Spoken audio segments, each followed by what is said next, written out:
אני רוצה להתחיל במחקר שפורסם אתמול, שבעצם מציג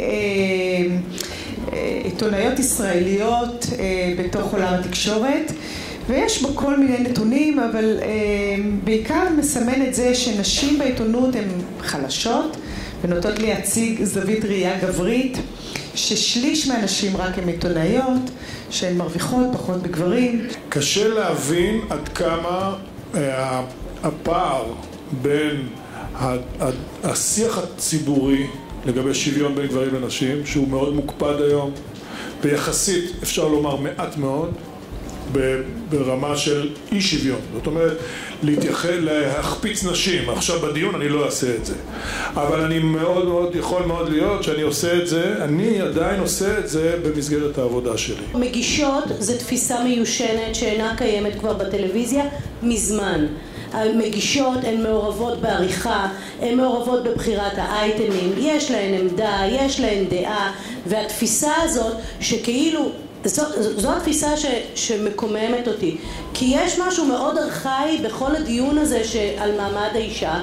כשיושבת פה שירה מרגלית, היא לעולם לא תחשוב מי כותב לגיא זוהר את הטקסט, או מי אומר לגיא זוהר. היא חושבת, היא רק לא אומרת. זה מאוד ברור שגיא זוהר הוא עורך את התוכנית שלו, הוא עומד מאחורי. אם את ונשים נוספות שיש להם תפקידים מרכזיים, ובעיקר גברים בתקשורת לא התעוררו, כל הכוח עובר לרשתות החברתיות. ואם את מכחישה פה את הפאנלים, אנחנו קוראים לזה הפאנל הכלל גברי, ותמונה אחרי תמונה, מהם אחרי מהם מציפים את הרשת, והשיח שם הוא מאוד מאוד שונה. שמה יש כן קול לנשים, יש כן התבטאות, ויש אמירה מאוד נחרצת עם תמונות שמגבה כל פעם שיש פאנל כלל גברי, גם את העיתונאיות.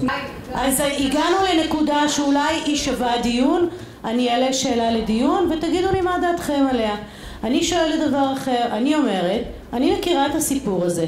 אני מכירה את הסיפור של האישה שמגיעה שעה 4 אחר הצהריים והיא אומרת לי, נו, תראי את הכתבה שלי, אני חייבת ללכת הביתה, אני חייבת ללכת לילדים, נו, תשאירי לי את הכתבה, רגע.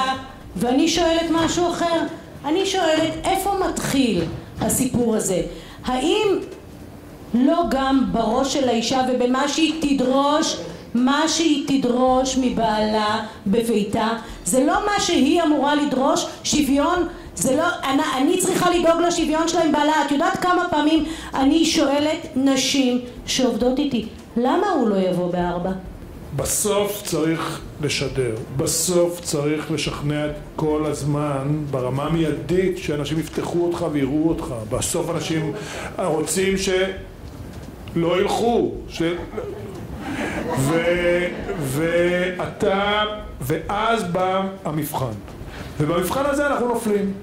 זאת אומרת, הרבה פעמים גם הקהל, כי הרי זה תהליך, הרבה פעמים כשאתה מנסה לעשות ניסיונות, תביא אישה ערבייה לשידור, זה אומר 0 רייטינג, לא 1, 0 רייטינג. אני קבעתי דרך מסוימת ואני לא נותנת להם למשוך אותי לשם. אני אמרתי, אוקיי, אני רוצה לנהל את זה כמו שאני מבינה בהבנה שלי, כמו שאנחנו מנהלים את העסקים שלנו. בדיוק באותה הדרך של ווין ווין, ושל אמות מידה, ושל לא לשקר, ושל לומר את מה שאני מאמינה. וככה אני מנהלת את הקבוצת כדורגל בדיוק באותה הדרך. אני מדברת איתם כמו שאני מדברת. את יודעת מה, לפעמים כשיש אנשים שהם, אני רואה למשל סתם דוגמה, שחקן שהוא בדאון, אז את יודעת, או שקבוצה, למשל, השנה שעברה הייתה לנו עונה מאוד מאוד קשה.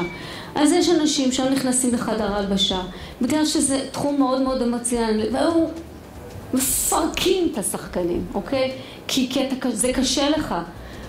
ואני אומרת, אוקיי, זה תקופה עכשיו לבוא ולחבק. או שכשילד שלך, ויש תקופות, שילד שלך פחות חלש, מה אתה עושה? אתה מרים אותו. אין לך ברירה אחרת. אני רואה לפחות אצל חלק מהמפרסמים שהייתי יושבת איתם בפאנל אחרי פאנל וכאילו מזדעזעת מעוצמת הסקסיזם והביזוי שלנו כנשים, חלקם השתנו וחלקם לא. אנחנו רואות עדיין המון פרסומות סקסיסטיות לאורך השנים. תודה רבה לכם. שלומית ליר, גיא זוהר, טלי בן עובדיה, אלונה ברקת. יום אישה שמח.